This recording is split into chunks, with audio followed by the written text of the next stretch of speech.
យើងខ្ញុំជាគ្រូនិស្សិតក្នុងវគ្គបណ្ដុះបណ្ដាលគ្រូបង្រៀនផ្អែកលើកិច្ចព្រមព្រៀងកម្រិតបរិញ្ញាបត្រ1ចំនួនទី1ក្នុងថ្នាក់ I106 មកពីសាលាគ្រូកសលនិងវិទ្យាល័យហ៊ុនសែនព្រៃវែងសូមអនុញ្ញាតធ្វើបទបង្ហាញអំពីវិធីសាស្ត្របង្រៀនភាសាខ្មែរកម្រិតថ្នាក់ទី1ដែលបង្រៀនដោយអ្នកគ្រូឧទ្ទេសខួនបន្ថែមដែលអំពីមេរៀនលំនាំបង្រៀនជាង9តថ្ងៃនេះអ្នកគ្រូនឹងបង្ហាញអូនពីការស្គាល់សូរអក្សរថ្មីអញ្ចឹងអូនមើលមករូបនេះគឺជារូបអីគេអូនកង្កែចារូបកង្កែអញ្ចឹងអ្នកគ្រូនឹងបង្ហាញអូនពីការបញ្ចេញសំឡេងសូរកង្កែព្រមទាំងការទាំងដៃអូនចាំមើលអ្នកគ្រូហើយចាំដល់វេនតិចទៀតអូនធ្វើមួយអ្នកគ្រូតកង្កែឥឡូវចូលរួមធ្វើមួយអ្នកគ្រូទាំងអស់គ្នាកង្កែដល់វេនអូនម្ដងកង្កែចាត្រឹមត្រូវតអញ្ចឹងបើសិនបើអ្នកគ្រូកាន់ Word នេះមួយហើយបន្តមកទៀតអ្នកគ្រូយក Word នឹងដាក់ចិត្តគ្នាអញ្ចឹងអានេះគេហៅអីគេអូនបង្ខិតចាត្រឹមត្រូវឥឡូវអូនមើលអ្នកគ្រូផ្ទះដៃព្រមទាំងការបញ្ចេញសម្លេងទាំងអស់គ្នាបង្ខិតដល់វេនអូនធ្វើជាមួយអ្នកគ្រូទាំងអស់គ្នាបង្ខិតតអូនធ្វើខ្លួនឯងអញ្ចឹងអ្នកគ្រូសួរអូនមួយទៀតអូនអាចមើលរូបហើយអ្នកគ្រូសួរប្រើហើយអូនមើលរូបបណ្ដាអញ្ចឹងអ្នកគ្រូសួរថាចេះបើសិនបើកីឡាករនាំគ្នាកីឡាករបាល់ទាត់នាំគ្នាប្រកួតគ្នាអញ្ចឹងទៅហើយឈ្នះតើកីឡាករបានអីគេអូនរង្វាន់ចាបានរង្វាន់ត្រឹមត្រូវ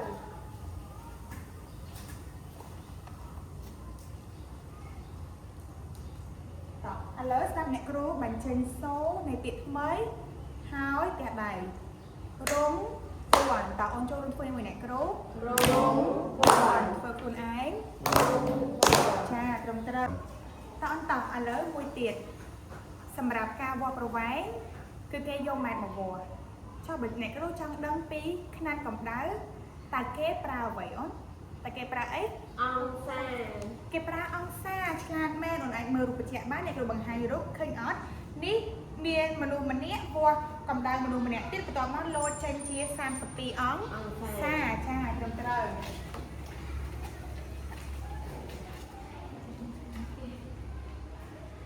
គុណទៅជាណាគ្រូតោះអញ្ចឹងអូនស្ដាប់អ្នកគ្រូបញ្ចេញសូរពាក្យថាអង្សាព្រមទាំងដៃអង្សាឥឡូវអូនចូលរួមធ្វើជាមួយអ្នកគ្រូអង្សាតោះអូនធ្វើខ្លួនឯងអង្សាចាចូលដល់មួយពាក្យទៀត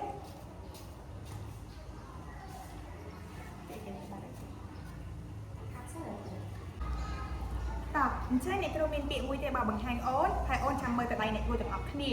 តោះអ្នកគ្រូចាប់បានចង្អុលទេណាតោះអ្នកគ្រូចង្អុលអីគេនោះអូនតានឹងជាអីអូនបងអួយចាត្រឹមត្រូវបងអួយតោះស្ដាប់អ្នកគ្រូបន្លឺសំឡេងនឹងកាដៃទាំងអស់គ្នាបងអួយតើអូនចូលរួមជាមួយអ្នកគ្រូបងអួយចាដល់ពេលអូនម្ដងបងអួយចាអរគុណច្រើនត្រឹមត្រូវកាដៃខ្លួនឯងមួយមើលអូន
កូនមើលមកក្តារគេទាំងអស់គ្នាកូន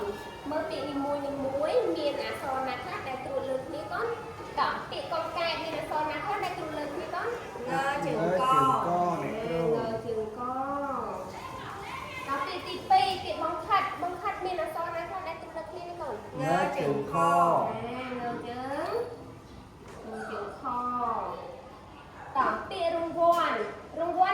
ណាខ្លះដែលគ្រូលើកគ្នាក៏ ngớ chừng vợ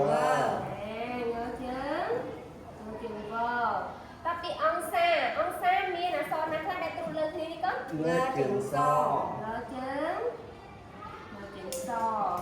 តពីបងហាញមានអក្សរណាខ្លះដែលគ្រូលើកគ្នាក៏ ngớ chừng ho ងើជើងតពីបងអួចមានអក្សរណាខ្លះដែលគ្រូលើកគ្នាក៏ ngớ chừng o ងើជើងអค่ะតាកូនមើលមកអាធានទាំងអស់គ្នាកូនមើលតាំងថ្ងៃហ្នឹងអ្នកគ្រូសេខ្លះចឹងកូនអាចទុកទាយបានអត់ថាអ្នកគ្រូនឹងរៀនអីថ្ងៃហ្នឹងជាងតម្រួតអីខ្លះកូនមើលមានជាងតម្រួតអក្សរអីខ្លះអូនទាំងអស់គ្នាមើលមកអ្នកគ្រូទាំងអស់គ្នាថ្ងៃហ្នឹងយើងរៀនពីអីគេ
អូនកូនមើលមកអ្នកគ្រូទាំងអស់គ្នាភាសាខ្មែរមេរៀនជាងតម្រួតងើជើងកងើជើងខងើជើងវងើជើងសងើជើងហងើជើងអតើកូនអានជាមួយអ្នកគ្រូទាំងអស់គ្នាភាសាខ្មែរមេរៀនជាងតម្រួតងើជើងកងើជើងខងើជើងវងើជើងសងើជើងហងើជើងអតើកូនអានខ្លួនឯងអ្នកគ្រូអ្នកចអល់អើតើ ភាសាខ្មែរមេរៀនជាងតម្រួតងើជើងកងើជើងខងើជើងវងើជើងសងើជើងហងើជើងអ តែដៃខ្លួនឯងមើលទៅ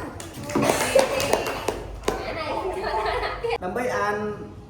ជាងតម្រួតយើងត្រូវអានប្រកបជាងជាអ្នកទី1និងជាងជាអ្នកទី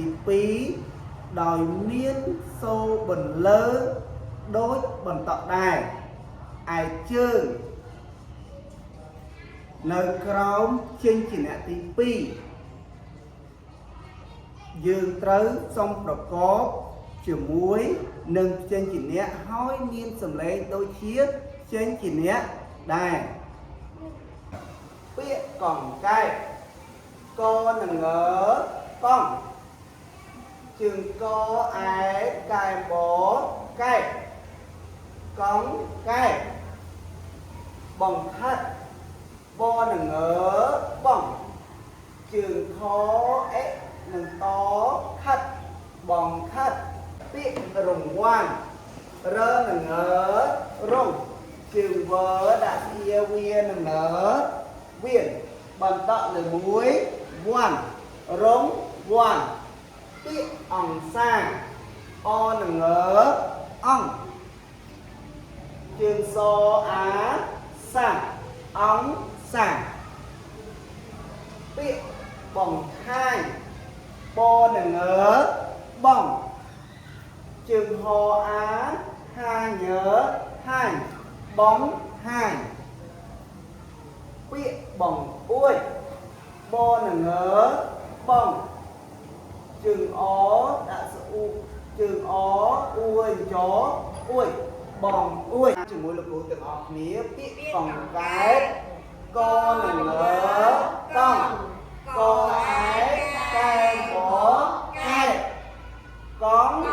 cái bông biết bông thật bông lỡ bông kho e bó thật bông thật ba biết rùng quan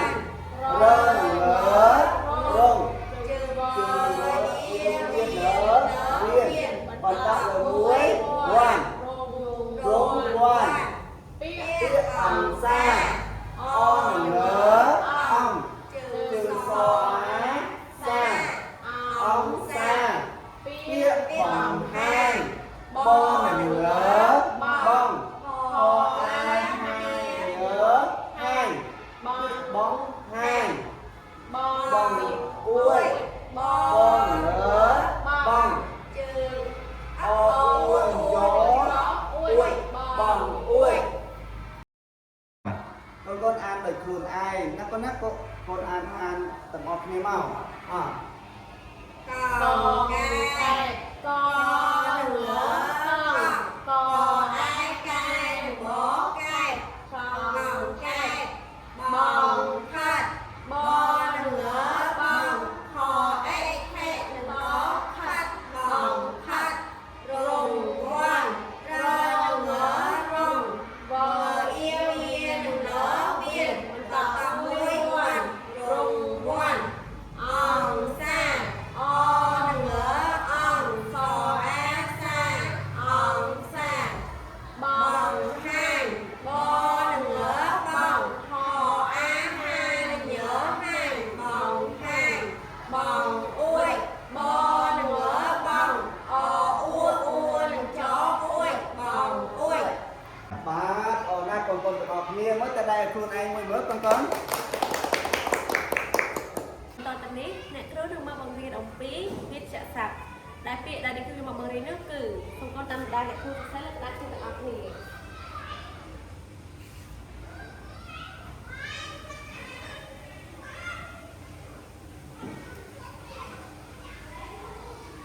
ចាពាក្យនេះអានថាបងវិលចាអញ្ចឹងពាក្យនេះមានន័យថាធ្វើឲ្យវិលចាឥឡូវនេះអ្នកគ្រូបង្កើតតំបន់មួយដែលតកតងនឹងពាក្យបងវិលតើអ្នកទាំងអស់គ្នាតារាលេងបងវិលសំបកកង់តើឥឡូវនេះកូនៗធ្វើការអានពាក្យទាំងអស់គ្នាបងវិលចាអរគុណឥឡូវនេះកូនៗជាមួយនឹងអ្នកគ្រូរួមគ្នាបង្កើតល្បះដោយប្រើពាក្យបងវិលអញ្ចឹងនៅពេលដែលអ្នកគ្រូបង្អាក់សំឡេងគឺបងប្អូនត្រូវតែថាបើបំពេញពាក្យបងវិលតើដើម្បីគួរទាំងអស់គ្នាខ្ញុំបងវិលខ្លួនឈរឆ្លោះកញ្ចក់ពេលស្លៀកពាក់តើបងប្អូនថាជាមួយអ្នកគ្រូឡើងវិញទាំងអស់គ្នាខ្ញុំបងវិលខ្លួនឈរឆ្លោះកញ្ចក់ពេលស្លៀកពាក់ចាអរគុណអញ្ចឹងបងប្អូនយកពាក្យនេះទៅបង្កើតជាល្បះជាដៃគូតាចឹងបងប្អូនបង្កើតហើយសូមបងប្អូនឡើងអានឲ្យអ្នកគ្រូមកកូន ចាអ្នកគ្រូនារីកំពុងបង្វិលដងខាត់លេងយ៉ាងសប្បាយរីករាយ ចាអរគុណសូមតែដៃមួយមួយតើឥឡូវនេះអ្នកគ្រូនឹងបង្រៀនអំពីវិទ្យាសាស្ត្រពាក្យមួយទៀតចឹងបងប្អូនមើលមកអ្នកគ្រូ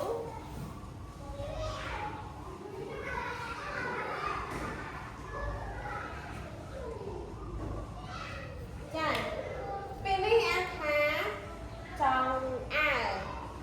ចាពាក្យចង្អើរមានន័យថារៀនសម្រាប់ឆ្អើរត្រីសាច់នំឆ្អើរម្ទេសឥឡូវនេះអ្នកគ្រូមានឧទាហរណ៍មួយដែរខ្ញុំយកចង្អើរទៅឆ្អើរត្រីតើឥឡូវនេះបងប្អូនអានពាក្យចង្អើរនេះម្ដងទៀតចង្អើរ ចាអរគុណឥឡូវនេះបងប្អូនទាំងអស់គ្នាចូលរួមក្នុងការបង្កើតល្បះជាមួយនឹងអ្នកគ្រូដែលប្រើពាក្យចង្អើរអញ្ចឹងនៅពេលដែលអ្នកគ្រូបង្អាក់គឺបងប្អូនយកពាក្យចង្អើរទៅបំពេញនៅក្នុងចន្លោះតោះឥឡូវដាក់អ្នកគ្រូបងភីយកត្រីទៅដាក់លើចង្អើរនៅមុខផ្ទះតោះបងប្អូនថាឡើងវិញទាំងអស់គ្នាបងភីយកត្រីទៅដាក់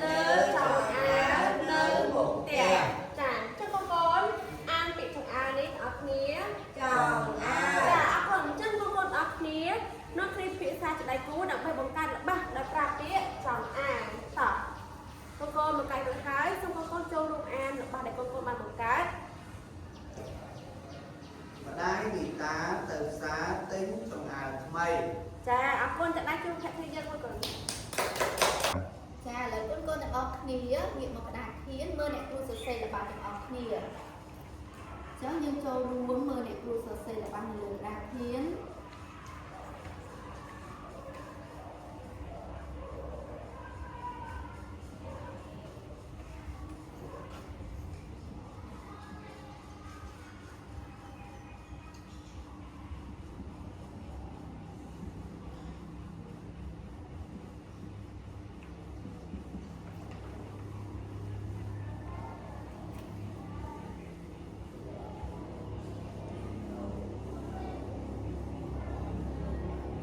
អ្នកគ្រូបានសរសេររួចរាល់ហើយអញ្ចឹងកូនកន្លែងមើលក្តារខៀនទាំងអស់គ្នាតើនៅក្នុងល្បះរបស់យើងហ្នឹង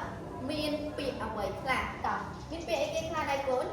សំហារ ចាពាក្យសំហារពាក្យអីគេទៀត សង្វាត ចាពាក្យសងវ៉ាតមានពាក្យអីគេទៀតកូន សិក្សា ចាពាក្យសឹកសា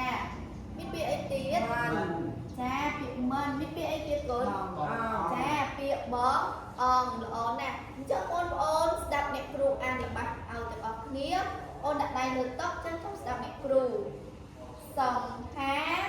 សំវាតសិក្សាមិនបងអងចាឥឡូវអ្នកគ្រូបានអានរួចរាល់ហើយអញ្ចឹងកូនអានជាមួយអ្នកគ្រូទាំងអស់គ្នាចាប់ផ្ដើមសំហាសំវាតសិក្សាមិនបងអងចាល្អណាស់ឥឡូវកូនអានដោយខ្លួនឯងអ្នកគ្រូរាប់ឲ្យតោះ1 2 3 សំហាសំវាតសិក្សាមិនបងអង្គ ចាល្អណាស់តែដៃសរសើរខ្លួនឯងលឺមួយគាត់ចាអរគុណច្រើនអញ្ចឹងដើម្បីឲ្យរៀនបានពូកែឲ្យរៀនបានលេខ1តើសំខាន់គាត់ធ្វើអីគេដែរកូន សង្វាតសិក្សា ចាសង្វាតសិក្សាអញ្ចឹងបងប្អូនទាំងអស់គ្នាដើម្បីរៀនឲ្យបានពូកែគឺយើងត្រូវសង្វាតខំរៀនទាំងអស់គ្នាសង្វាតនោះមានន័យថាយើងប្រឹងប្រែងរៀនសូត្រចាឥឡូវកូនទាំងអស់គ្នាបើកសៀវភៅគោលដើម្បីអានល្បះរបស់យើងជាដៃគូនៅក្នុងសៀវភៅគោលចាឥឡូវកូនបើកទាំងអស់គ្នាអញ្ចឹងនៅពេលដែលអានអ្នកគ្រូឲ្យអ្នកដែលអង្គុយខាងស្ដាំគាត់ជាអ្នកចំអល់ហើយអ្នកខាងឆ្វេងជាអ្នកអានបន្ទាប់មកគឺយើងផ្លាស់ប្ដូរគ្នាម្ដងម្នាក់អ្នកខាងឆ្វេងអ្នកអានអ្នកខាងស្ដាំអ្នកចំអល់ម្ដងតើណាកូន ចា